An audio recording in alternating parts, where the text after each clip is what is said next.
बंधुगण स्वाधीनता परवर्ती अवस्था जितेबाला नुआकरी संविधान प्रणयन है सामग्रिक संतुलित समन्वित विकास को आखि आगे रखी केतेक निर्दिष्ट जाति वर्ग को स्वतंत्र बा विशेष अधिकार दवापाई विशेष सुविधा दवापाई संविधान में स्थिरीकृत होता परवर्ती अवस्था 3-4 दशंधि पर देखागला आउ किछि जाति वर्ग सामाजिक अर्थनैतिक शिक्षागत एसबू क्षेत्र में पछुआ रही जाउछन्ति। तेणु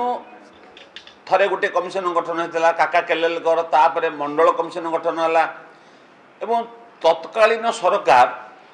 जे थिले देश रे से ताकू गुरुत्व न दे केलेलकर कमिशन रिपोर्ट सेमती रहीगला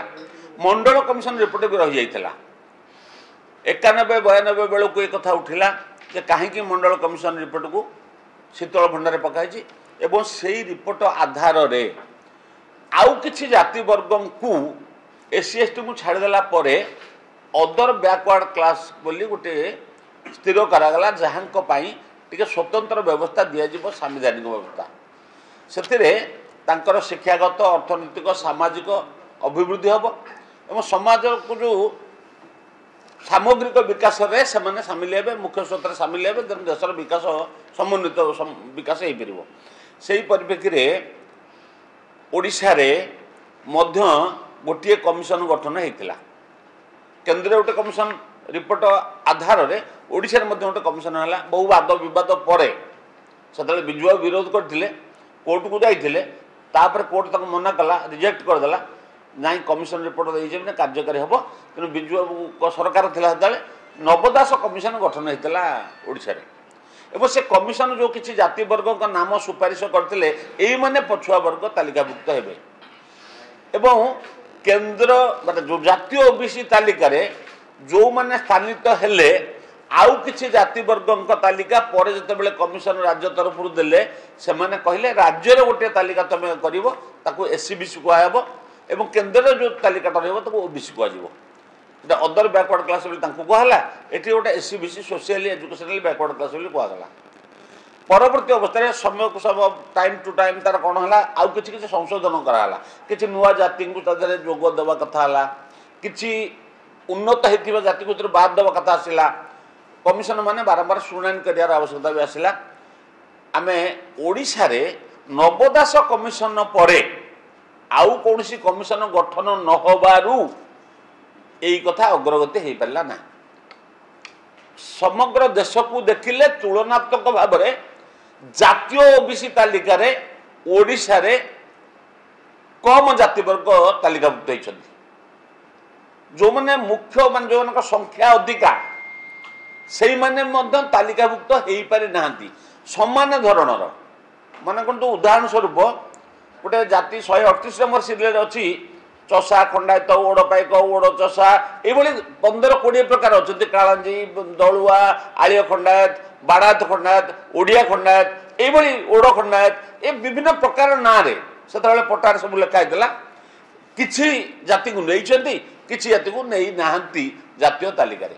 ए संपर्क में आमे राज्यर विभिन्न जिले में बुलिला समय आमको विभिन्न जाति वर्ग तरफ दाबी आपत्ति करते आम जातिटा रहीगला यहाँ स्थानित हवा दरकार आमे मध्य केंद्र कमिशन को दृष्टि आकर्षण करूँ दिल्ली जाइलु कमिशन अध्यक्ष को भेटिलु तांको दाबी संपर्क में उपस्थापित करूँ राज्य में बारंबार आंदोलन करूँ राज्य में कहीं कमिशन नाई आम दल तरफ बारंबार दाबी होता केंद्र मंत्री धर्मेंद्र प्रधान दाबी करते चिठी लिखिते तरबरिया भाव जो कमिशन गठन है 20 मसीह से कमिशन को संपूर्ण क्षमता दिगला ना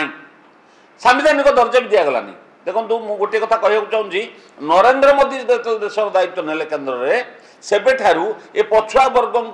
सांविधानिक अधिकार संपर्क में चर्चा आलोचना है क्षमता मिलला कमिशन को सांविधानिक दर्जा दिगला पाठ पढ़ा क्षेत्र में चाकरी क्षेत्र में अन्य ऋण नवा आत्मनिजुक्ति ए सब क्षेत्र में केमिति एई वर्ग माने अधिक उपकृत हेबे विकास हम नरेंद्र मोदी जो उद्यम कले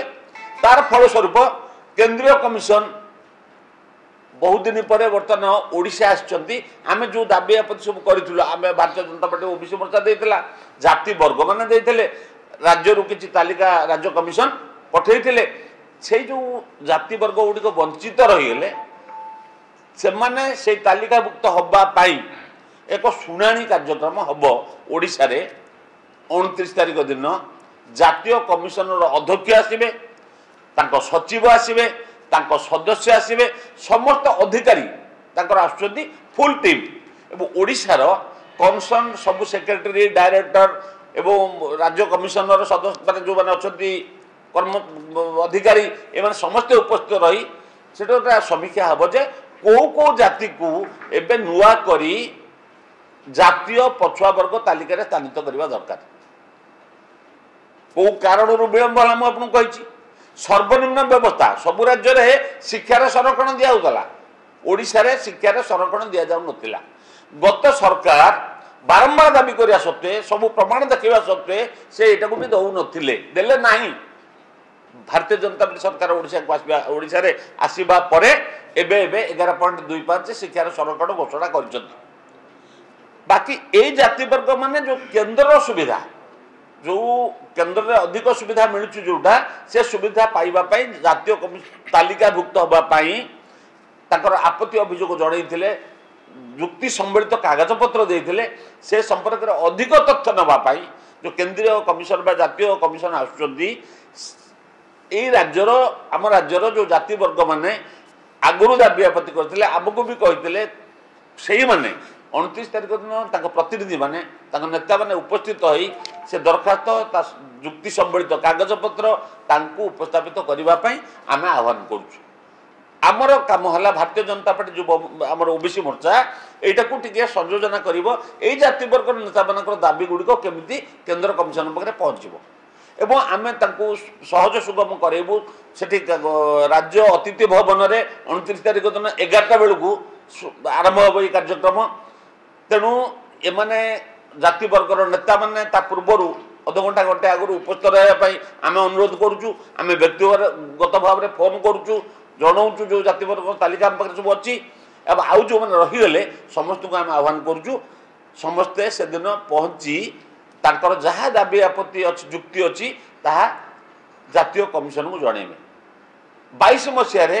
କମିଶନର ଜଣେ ସଦସ୍ୟ ଆସିଥିଲେ କିଛି ଆପତ୍ତି ଅଭିଯୋଗ ଶୁଣିବା ପାଇଁ ଏବଂ ସେ ସମୟରେ ମଧ୍ୟ ଦିଆଯାଇଥିଲା, ସେ ମଧ୍ୟ କିଛି ସୁପାରିଶ କରିଥିଲେ। ଯେହେତୁ ସେତେବେଳେ ବିଜେଡି ସରକାର ଥିଲା ସେ କଥାକୁ କର୍ଣ୍ଣପାତ କଲେ ନାହିଁ। ଏବେ ଯେହେତୁ କେନ୍ଦ୍ରରେ ଏବଂ ରାଜ୍ୟରେ ଭାରତୀୟ ଜନତା ପାର୍ଟି ସରକାର ଅଛି, ଆମେ ଏଇଟା ଅତି ସୁବିଧା ହେବ କାର୍ଯ୍ୟକାରୀ କରିବା ପାଇଁ ଏବଂ କମିଶନ ମଧ୍ୟ ତାଙ୍କ ଆଡ଼ୁ ଆଗ୍ରହ କରୁଛନ୍ତି। କେନ୍ଦ୍ର ସରକାରଙ୍କର ଯେଉଁଟା ବ୍ୟବସ୍ଥା କାରଣରୁ ଆମେ ସମସ୍ତେ ସେଠି ଜାତିବର୍ଗର ନେତାମାନେ ଉପସ୍ଥିତ ରହି ତାଙ୍କ ଯୁକ୍ତି ସମ୍ବଳିତ କାଗଜପତ୍ର ଉପସ୍ଥାପିତ କରିବା ପାଇଁ ଆମେ ଏଇ ଖବରଟା ଆପଣଙ୍କ ମାଧ୍ୟମରେ ମଧ୍ୟ ସମସ୍ତ ଜାତିବର୍ଗର ନେତାମାନଙ୍କୁ ଜଣାଇ ଦେବାକୁ ଚାହୁଁଛୁ। କେତେକ ଜାତି ଏମିତି ଅଛନ୍ତି ମାନେ ସେ ଜାତିର ନାଁ ବି ଆପଣ ନୂଆକିରି ଶୁଣିଲା ଭଳି ଲାଗିବ। ମାନେ କଳାହାଣ୍ଡି କୋରାପୁଟ ଗୋଟେ ଗୋଟେ ପ୍ୟାଚରେ ଗୋଟେ ଗୋଟେ ଜାତି ଅଛନ୍ତି, ସେ ଜାତିମାନଙ୍କ ନାଁ ଆଜି ପର୍ଯ୍ୟନ୍ତ ଓବିସି ତାଲିକାଭୁକ୍ତ ହେଇପାରି ନାହିଁ। ବାକି ସେ ତାଙ୍କର ଫର୍ମାଟ୍ ଅଛି, ଏ ଜାତି କେଉଁ କେଉଁ ଜିଲ୍ଲାରେ ଅଛନ୍ତି, ଆଙ୍କ ଆର୍ଥିକ ସ୍ଥିତି କ'ଣ, ଏଇ ବର୍ଗରୁ ସାମାଜିକ ଉନ୍ନତି ଆଙ୍କର କେତେଜଣ ପଲିଟିକାଲ ରାଜନୈତିକ ପ୍ରତିନିଧିତ୍ୱ କରିଛନ୍ତି, କେତେଜଣ ଆଇଏଏସ୍ ଅଫିସର ସେ ବର୍ଗରୁ ହେଇଛନ୍ତି, ଏ କଥା ବି କମିଶନ ଦେଖୁଛି। ଏଇ ଜାତି ପ୍ରକୃତରେ ପଛୁଆ କି ନାହିଁ ବିଭିନ୍ନ ବାଟରେ ସେମାନେ ତାଙ୍କର ଅନୁଧ୍ୟାନ କରୁଛନ୍ତି। ଆମେ କେବଳ ଆମ ଯୁକ୍ତି ସମ୍ବଳିତ କାଗଜପତ୍ର ଉପସ୍ଥାପିତ କରିବା ପାଇଁ ଆମେ ବିଭିନ୍ନ ପଛୁଆ ଜାତିବର୍ଗର ନେତୃବୃନ୍ଦ ଯେଉଁମାନେ ତାଙ୍କ ଜାତିର ସମାଜର ନେତୃତ୍ୱ ନେଉଛନ୍ତି ସେମାନଙ୍କୁ ଆହ୍ୱାନ କରୁଛୁ ଏହି କାର୍ଯ୍ୟକ୍ରମରେ ଭାଗ ନେବା ପାଇଁ। 29 ତାରିଖ ପୂର୍ବାହ୍ନ 11 ଘଣ୍ଟିଆ ରାଜ୍ୟ ଅତିଥି ଭବନ ଦିନଯାକ ସେଠି କାର୍ଯ୍ୟକ୍ରମ ଚାଲିବ। ପ୍ରଥମେ ସେମାନେ ତାଙ୍କର ଦରଖାସ୍ତ ଫରଖାସ୍ତ ନେଇଯିବେ, ପରବର୍ତ୍ତୀ ଅବସ୍ଥାରେ ସେ ତାଙ୍କର ଅଫିସିଆଲି ବସି ତା ସମ୍ପର୍କରେ ସମୀକ୍ଷା କରିବେ।